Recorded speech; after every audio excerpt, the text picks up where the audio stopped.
Option trading नाव ऐकूनच अनेकांना वाटतं की अरे बापरे, हे काहीतरी खूप अवघड असणार, खूप क्लिष्ट. पण खरंच तसं आहे का? चला तर आज आपण हेच रहस्य उलगडूया. अगदी सोप्या सरळ भाषेत समजून घेऊ की ऑप्शन ट्रेडिंग म्हणजे नेमकं काय. तर सगळ्यात पहिला आणि सगळ्यात महत्त्वाचा प्रश्न की शेअर बाजारात हे ऑप्शन ट्रेडिंग असतं तरी काय?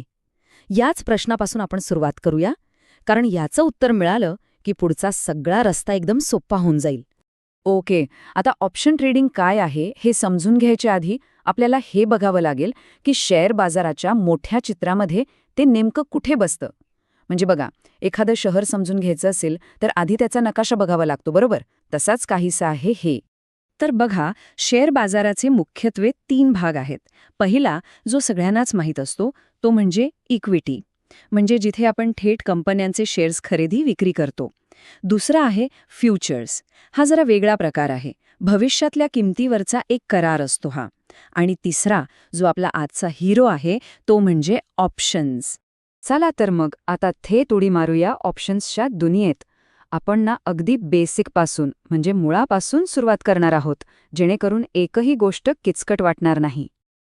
बरं, ऑप्शन्सना समजून घेण्याआधी आपल्याला त्यांच्या फॅमिलीला भेटावं लागेल. ऑप्शन्स हे डेरिव्हेटिव्हज नावाच्या मोठ्या कुटुंबाचा भाग आहेत. आता डेरिव्हेटिव्ह म्हणजे काय? सोप्पं आहे. ज्याची स्वतःची किंमत नसते, पण त्याची किंमत दुसऱ्या गोष्टीवरून ठरते.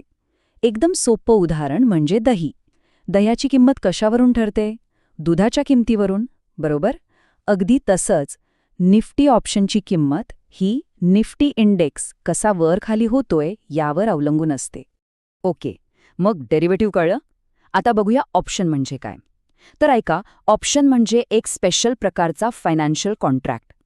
एक करार आहे हा. हा करार काय करतो? तर तो तुम्हाला एखादा स्टॉक किंवा इंडेक्स एका ठरलेल्या किमतीला आणि एका ठरलेल्या वेळेपर्यंत खरेदी करण्याचा किंवा विकण्याचा फक्त अधिकार देतो. आणि हा सगळ्यात महत्वाचा शब्द आहे, अधिकार. लक्षात ठेवा, तुमच्याकडे अधिकार आहे, पण बंधन नाही. म्हणजे काय की तो व्यवहार करायलाच पाहिजे असं तुमच्यावर कोणतंही बंधन नसतं. तुमची इच्छा असेल तर करा, नसेल तर सोडून द्या. आणि हा जो पर्याय तुम्हाला मिळतो ना, म्हणजेच ऑप्शन, म्हणूनच याचं नाव ऑप्शन आहे. बरं, आता ऑप्शन्समध्ये 2 मुख्य प्रकार पडतात. जसं रस्त्याला 2 फाटे फुटतात तसे. बाजाराची दिशा कुठली असेल या तुमच्या अंदाजानुसार तुम्हाला या 2 पैकी एक मार्ग निवडावा लागतो. हे एकदम सोपं आहे. बघा, जर तुम्हाला वाटते की मार्केट वर जाणार आहे म्हणजे तेजी येणार आहे, तर तुम्ही खरेदी करणार कॉल ऑप्शन. आणि याउलट जर तुम्हाला वाटते की मार्केट खाली पडणार आहे म्हणजे मंदी येणार आहे, तर तुम्ही खरेदी करणार पुट ऑप्शन. सोपं आहे ना? तेजीसाठी कॉल, मंदीसाठी पुट. पण मग एक प्रश्न येतो की एवढे लोक ऑप्शन ट्रेडिंग का करतात? याच्याकडे इतके का आकर्षित होतात? तर याचं उत्तर एका शब्दात आहे, आणि तो शब्द म्हणजे लेव्हरेज. चला बघूया, ही लेव्हरेजची जादू आहे तरी काय?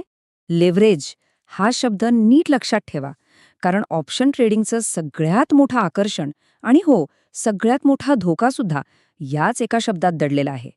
याचा सरळ सरळ अर्थ आहे कमी पैशात खूप मोठा व्यवहार करण्याची ताकद. हे बघा, हे आकडेच सगळं काही सांगून टाकतील.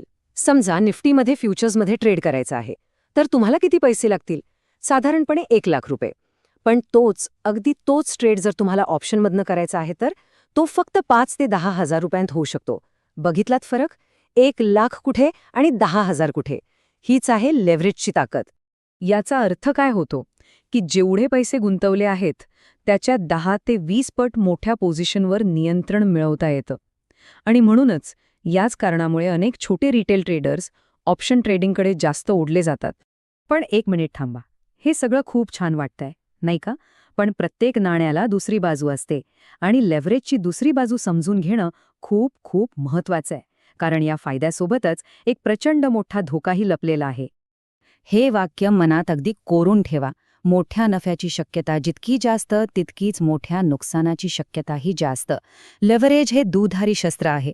ते तुमच्या नफ्याला जसं मोठं करतं, तसंच तुमच्या नुकसानालाही अनेक पटींनी वाढवू शकतं. म्हणूनच ऑप्शन ट्रेडिंगमध्ये पाऊल ठेवण्याआधी काही गोष्टी अगदी पक्क्या ध्यानात ठेवायला हव्यात. 1. लेव्हरेज नफा आणि तोटा दोन्ही वाढवतं. 2. इथे यश मिळेलच याची कोणीही गॅरंटी देऊ शकत नाही.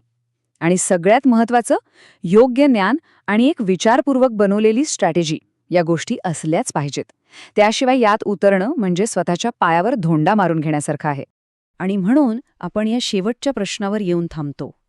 जर पूर्ण ज्ञान आणि तयारी नसेल, तर मग ऑप्शन ट्रेडिंग ही एक मोठी संधी आहे की एक धोकादायक सापळा?